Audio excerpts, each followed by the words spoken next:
बाद एक बार फिर आपका स्वागत है आप ही के अपने पसंदीदा शो में जिसका नाम है खास मुलाकात। और ये खास मुलाकात इस वक्त जारी है नीतीश कुमार मंत्रिमंडल के चमकते सितारे एक महत्वपूर्ण मंत्रियों में से एक श्याम रजक जी के साथ। श्याम जी, आपके जीवन के महत्वपूर्ण लम्हे पर हम पहुंच चुके थे मोड़ पर ब्रेक से पहले 89-90 का। हाँ, मैं 2 मिनट उसके बाद जब मेरी इच्छा हुई कि मैं बिहार की राजनीति में हूँ, चंद्रशेखर जी से मैंने आग्रह किया कि मैं जाना चाहता हूँ और विधानसभा का चुनाव लड़ना चाहता हूँ। उन्होंने कहा कि लालू जी के साथ जाओगे, तुम्हारा स्वाभिमानी आदमी हो, नहीं रह पाओगे। मैंने कहा कि नहीं, 90 में चंद्रशेखर जी ने कह दिया था। और मेरी 3 टर्म बात हुई। शैलजा कोइराला जी इस देश नेपाल के उप प्रधानमंत्री और मेरे बड़े नजदीकी रहे, उन्होंने या चंद्रशेखर जी ने हमारी रात भर चर्चा हुई। जब लास्ट तीसरे बार में उन्होंने कहा कि नहीं, तुम अब मानने वाले नहीं हो, जाओ, मेरी पूरी आशीर्वाद है और जब भी तुम्हें कष्ट लगे मेरा ये भूर्सी आश्रम तुम्हारे लिए खुला है, तुम पूरी जिंदगी इसकी सेवा करने के लिए तैयार रहना, जाओ। आज मेरी पूरी आशीर्वाद।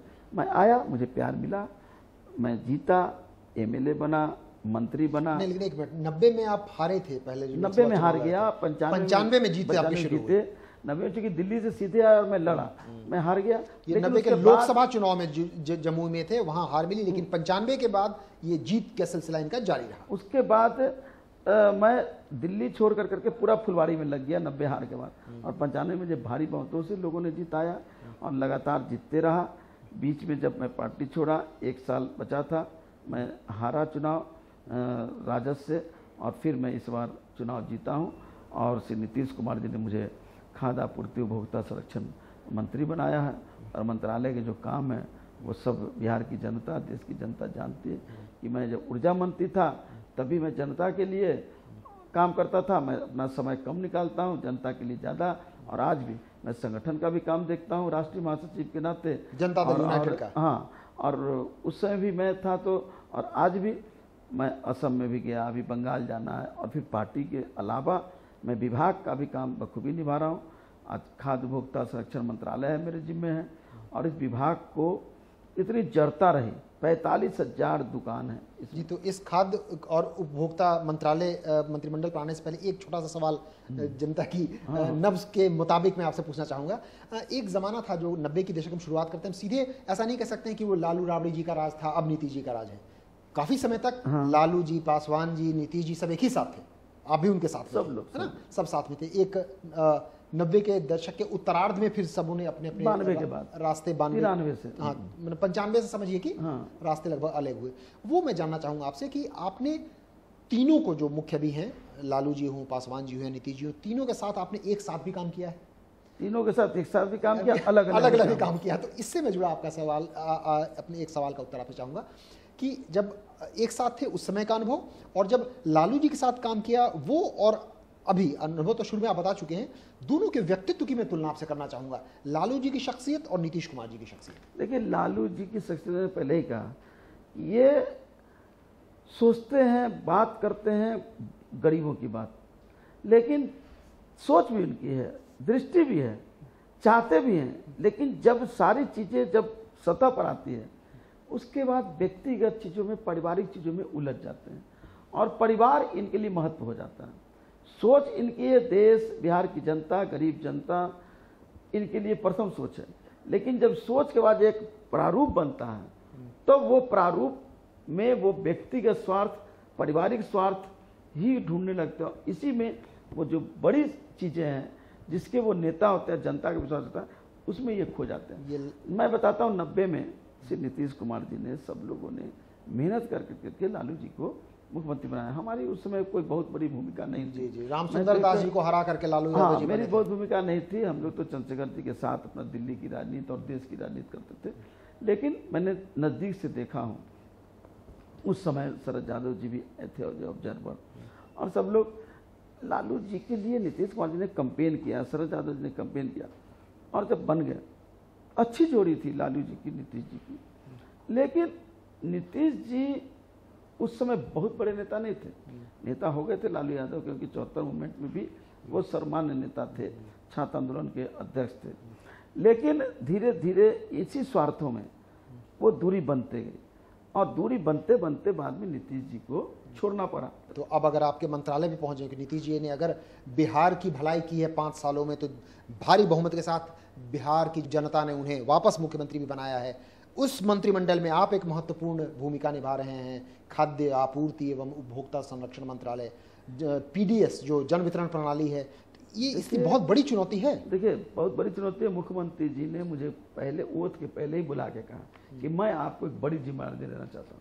मुझे लगा कि बिजली विभाग मुझे देंगे, लेकिन उन्होंने कहा कि देखिए, मैं इस विभाग में इतनी बड़ी जड़ता और इस जड़ता को खत्म करने का मैं आपको जिम्मेदारी, मुझे विश्वास है कि आप इस जड़ता को खत्म करेंगे, और जो मेरी दृष्टि है कि पूरे बिहार की जनता जो गरीबी रेखा से नीचे है, उन लोगों को हम अनाज पहुंचा सके और एक ईमानदारी से लोगों को सही दाम पर अनाज मिल जाए, ये काम मैं आपको जिम्मा देना चाहता हूँ। मैंने सहर्ष स्वीकार किया, क्योंकि मैं तो चुनौतियों को स्वीकार करने में मुझे आनंद आता है। बहुत खूब। और ये मैं बचपन से मेरी रही है, जहाँ ज़्यादा परेशानी होती है वो काम मेरे लिए ज़्यादा खुशी का होता है। तो मैंने उसको संभाला और 3 महीने में जो परिवर्तन किया, आप देख रहे हैं कि पहले दुकानों में सामान जाते थे लेकिन आम जनता तक नहीं जाते थे। आज भी मैं इस बात को नहीं दम कर सकता हूँ कि सभी लोग को अनाज मिल रहा है, लेकिन आज 60% लोगों को आज अनाज मिल रहा है।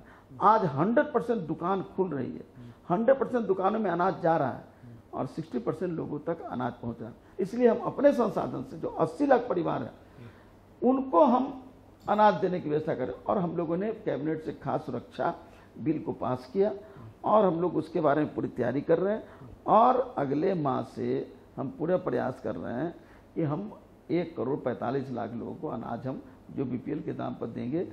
और हमारा लंबा फिर वो प्रक्रिया है कि हम गोदाम बनाने जा रहे हैं।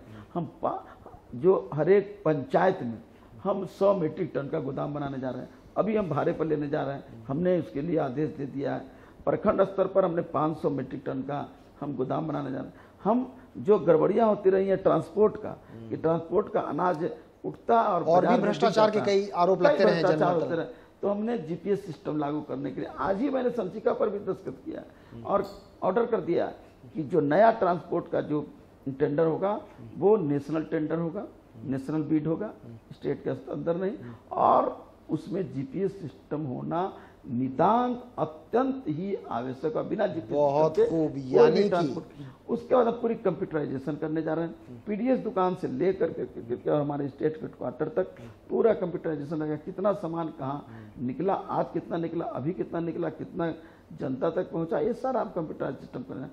अभी हमने एक नियम बनाया कि तराजू नहीं होता था गोदाम में, ऐसे अंदाज पर लोग ले जाते थे। हमने सारे गोदाम में तराजू लगवाने का काम किया है। एवरी का जो इलेक्ट्रॉनिक जो होता है वो हमने लगवाया है, लग रहे हैं सब जगह। हमको लगता है कि इस अप्रैल के माह के एंड तक सभी गोदामों में हमारा तराजू लग जाएगा, और सबको हमने हिदायत दिया। दूसरा हमने किया कि पीडीएस दुकान में जो गड़बड़ी होती थी कि ड्राफ्ट सिस्टम, तो ज्वाइंट लोग ले लेते थे और फिर सामान ज्वाइंट होता था। हमने कर दिया कि सारे पीडीएस दुकानदारों का खाता खुलवाया और अकाउंट सिस्टम से ही अब ट्रांसफर होगा।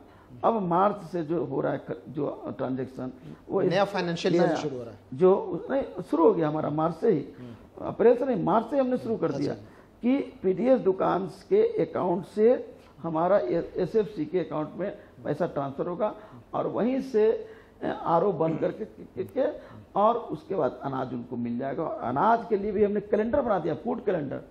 30 तारीख तक कोई दुकान, एक भी आदमी को वंचित नहीं रहे अनाज से, इस बात की गारंटी देना होगा। और इसके लिए सीधे सीधे एसडीओ को हमने जिम्मेदार बनाया। एसडीओ को सर्टिफिकेट देना होगा 30 तारीख के बाद 5 तारीख तक कि हमारे इलाके के सारे पीडीएस दुकान के अनाज बट गए हैं, जो नहीं बटे उनके क्या कारण है। उसके लिए मैंने एक परफॉर्मेंस तैयार किया, एक पूरी पारदर्शिता हम शुरू कर रहे हैं। जनता से भी हमने कहा कि आप सहयोग कीजिए। अब गैस की बड़ी समस्या है, हमने उसको भी अभी अब 11 तारीख को हम उसका शुरुआत करने जा रहे हैं।